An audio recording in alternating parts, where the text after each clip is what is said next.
আসসালামু আলাইকুম। অনুভূমিকের সাথে 30 ডিগ্রি কোণে আনত একটি রাস্তায় রেখে একটি গাড়ি 35 কিলোমিটার/আওয়ার দ্রুতিতে উপরে উঠছে। হঠাৎ গাড়িটির ইঞ্জিন বন্ধ হয়ে গেলে থেমে যাওয়ার আগে গাড়িটি কত দূর উঠবে, গাড়ির টায়ার ও রাস্তার মধ্যবর্তী ঘর্ষণ গুণাঙ্ক নির্ণয় কর। ঘর্ষণ গুণাঙ্ক দিয়ে দিচ্ছে। তো আমরা একটু এইটা চিত্র অঙ্কন করি আগে। এটা হলো অনুভূমিক দিক, এইটার সাথে 30 ডিগ্রি কোণে একটা আনত তল। তো 30 না, আমরা থিটা বললাম, থিটা হলো 30 ডিগ্রি, থিটা লিখ। তো একটা গাড়ি এখানে আসলো,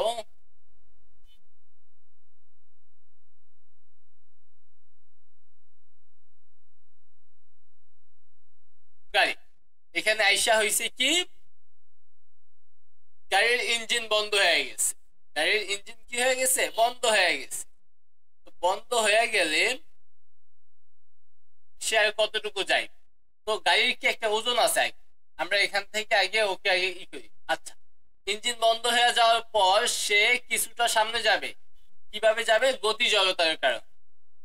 সে গতি জড়তার কারণে কিছুটা সামনে যাবে। কতটুকু সামনে যাবে সেটা আমাদের বের করতে। এই জায়গায় আসবে, তো এখান থেকে এতটুকু দূরত্ব কত, এটা আমাদের বের করতে বলছে। তো এই জায়গায় যেহেতু জায়গা থাইমা যাবে, তাহলে এখানে বেগ 0, আর এখানে বেগ কত আছে জানা আছে, 35 কিলোমিটার/আওয়ার। এখন এই জায়গায় যেহেতু কোনো বল প্রয়োগ করবে না, ইঞ্জিন বন্ধ, মানে কি ত্বরণ 0।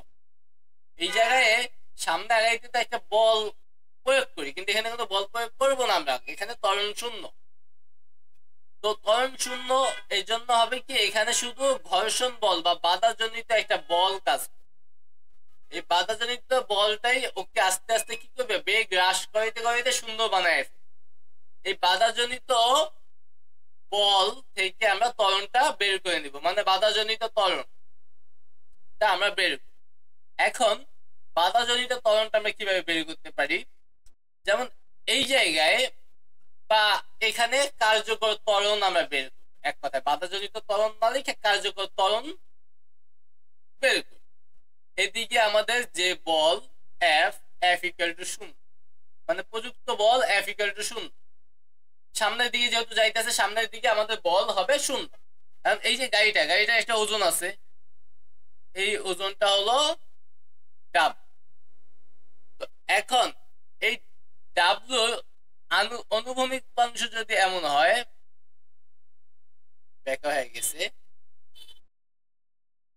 এইটার অনুভূমিক উপাংশটা আমরা নিব। কারণ এই যে এটা যখন প্রতিক্রিয়া বল, তো তলের লম্ব বরাবর, তো এই সেটার বিপরীতে যে বলটা সেটা আমাদের জানা লাগে। এই জন্য এই কোণটা সবসময় মনে রাখবে, এটা থিটা, মানে এইটা যে কোণ থাকবে এটা সেই কোণ, জ্যামিতিক ভাবে এটা দেখা যায় বা বোঝা যায়। এটা যদি থিটা হয় আর এটা যদি ডাব্লু হয়, তাহলে ডাব্লু এইটা একটা উপাংশ, অনুভূমিক উপাংশ, যেহেতু এটার সাথে থিটা কোণ আমাদের জানা, তাহলে এইটা হবে ডাব্লু কস থিটা। আর উলম্ব উপাংশ কোন দিকে হবে? এই দিকে, সেটা হবে ডাব্লু সাইন থিটা। আর গাড়িটার অবিলম্ব বরাবর যে প্রতিক্রিয়া বল, এটা হলো প্রতিক্রিয়া বল, এটাকে আমরা বলবো আর। তারপরে আমাদের এখানে একটা গাড়ির ঘর্ষণ বল আছে। গাড়ির গতি যেহেতু এই দিকে, তাহলে ঘর্ষণ বলটা হবে তার বিপরীত দিকে। বল এই দিকে, তাহলে ঘর্ষণ বল কি হইব? এদিকে। তাহলে এদিকে হলো আমাদের এফ আর, এফ কে, এফ কে। ওকে, মোটামুটি চিত্র কিন্তু আমাদের আঁকা হয়ে গেছে। তো আমাদের এই টাইপের অঙ্কে সবসময় আমরা কি আগে প্রতিক্রিয়া বলটা নিয়ে কাজ করব, মানে প্রতিক্রিয়া বল আর নিয়ে আগে কাজ করব। কারণ আমাদের এই যে ঘর্ষণ বল নিয়ে কাজ করতে গেলে আমাদের এই প্রতিক্রিয়া বল আর এর মান জানা লাগে। এই জন্য আরটা আগে বের করে নিব। দেখবো এখানে আর ইকুয়াল টু কত? আমাদের উপরের দিকে প্রতিক্রিয়া বল আর আর নিচের দিকে আমাদের ডাব্লিউ কস থিটা। এই গাড়িটা যেহেতু নিচেও নামবে না উপরে উঠবে না, এক কথা এই তলের উপরে থাকবে, তাহলে এই ডাব্লিউ কস থিটা আর কি হবে, সমান হবে ডাব্লিউ কস থিটা। এটাকে একটা নাম্বারিং দিয়ে রাখলাম, এটা আমাদের লাগবে। তারপরে আমাদের নিট বল বা কার্যকর বল বের করবে। এখানে দেখবো কার্যকর বল এবং কার্যকর বল আমরা সূত্রটা এমন লিখি, কার্যকর বল ইকুয়াল টু প্রযুক্ত বল বিয়োগ বাধাজনিত বল। তো কার্যকর বলকে আমরা সাধারণত এম এ বলি। প্রযুক্ত বল এখানে এফ ইকুয়াল টু কত, আমি তো কোনো বল প্রযুক্ত করতেছি না, কারণ এখান থেকে ইঞ্জিন শূন্য হয়ে গেছে, মানে ইঞ্জিন বন্ধ হয়ে গেছে, তাহলে প্রযুক্ত বল কত, শূন্য। মাইনাস বাধাজনিত বল, দেখো আমাদের গতি এই দিক, বিপরীত দিকে কয়টা বল আছে, দুইটা বল আছে। ওজনের কারণে একটা ডাব্লিউ সাইন থিটা আর একটা হলো ঘর্ষণ বল এফ, তাহলে W sine theta plus F, bracket দিয়ে লিখি W sine theta plus F কে, মানে ঘর্ষণ বলটা। তাহলে এখানে আমাদের এম এ ইকুয়াল টু, শূন্য লেখার প্রয়োজন নাই, মাইনাস ডাব্লিউ ইকুয়াল টু আমরা লিখতে পারবো এমজি, ডাব্লিউ ইকুয়াল টু আমরা জানি কি এমজি, তাহলে এখানে এমজি সাইন থিটা প্লাস এই জায়গায় এফ কে আমরা লিখতে পারি মিউ আর, এটা আমাদের মুখস্থ, আমরা জানি। তো এখান থেকে আমরা ক্যালকুলেশন করে m a equal to minus mg sine theta, এখানে মিউ আর এর মান আমরা আগেই বের করে রাখছি, সেটা হলো ডাব্লিউ কস থিটা, তাহলে আমরা লিখবো ডাব্লিউ এর জায়গায় কিন্তু ডাইরেক্ট এমজি লিখতে পারি, এমজি কস থিটা। তারপরে এখানে এম এ, এই দুইটা থেকে আমরা কমন নিতে পারি এমজি, তাহলে মাইনাস এমজি কমন দিলে এখান থেকে থাকবে সাইন থিটা, এখান থেকে থাকবে মিউ কস থিটা। উভয় পাশ থেকে যদি আমি এম কাইটা দিই, তাহলে a equal to minus g sine theta plus mu cos theta. এখান থেকে আমরা কার্যকর ত্বরণটা বের করতে পারবো।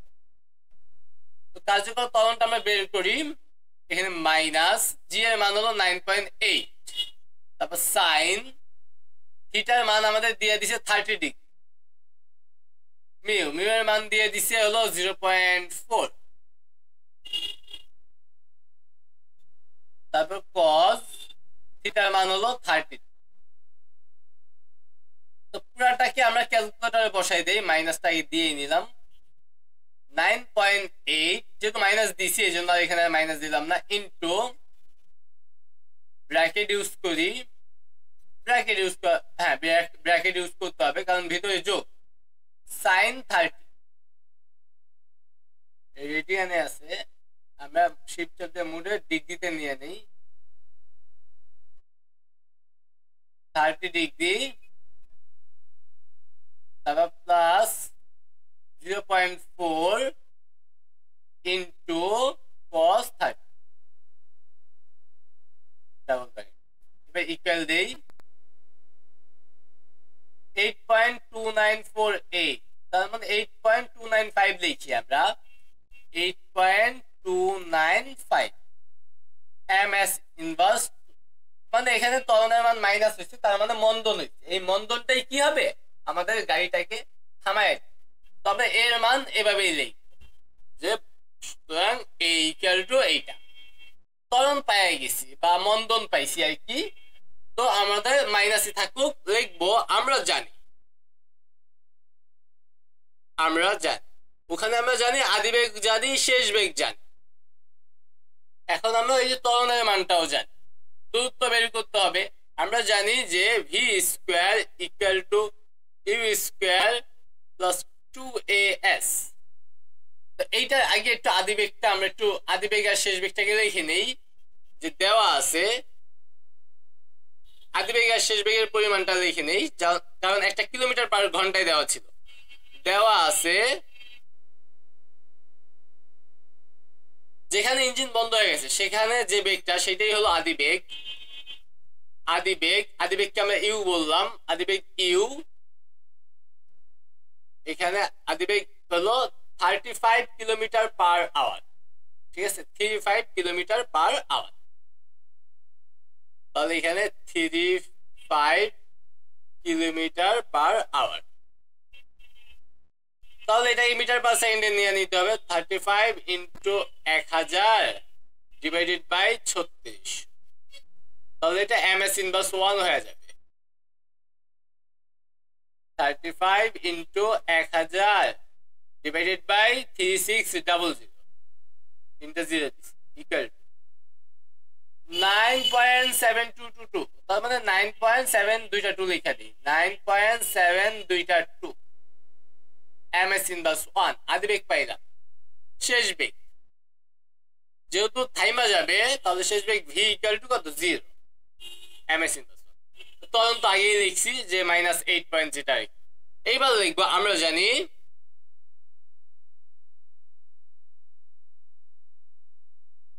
v square equal to u square plus 2as এই সূত্র আমাদের জানা তো এখান থেকে v এর মান হলো 0 স্কয়ার u এর মান আমাদের 9.722 স্কয়ার এখানে প্লাস 2 এর মান হলো -8.295 ব্র্যাকেট দেই -8.295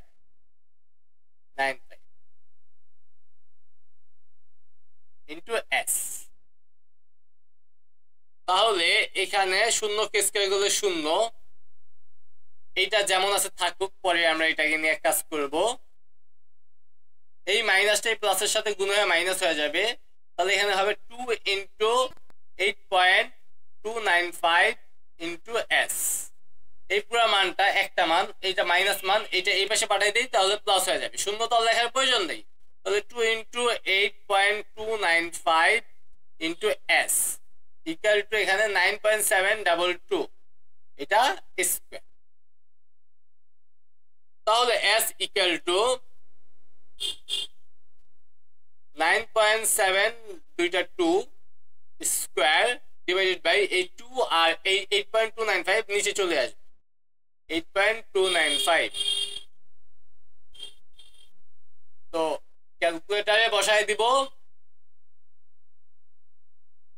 9.722 square divided by 2 into 8.295 equal দেই 5.697 দেখো 5.697 মিটার তো এটা আমাদের বইয়ের অ্যান্সারের সাথে মিলে না ওখানে দেওয়া 4.08 তো এটা একদম এটাই হবে আশা করি কোনো ঝামেলা নাই অ্যান্সার এইটাই হবে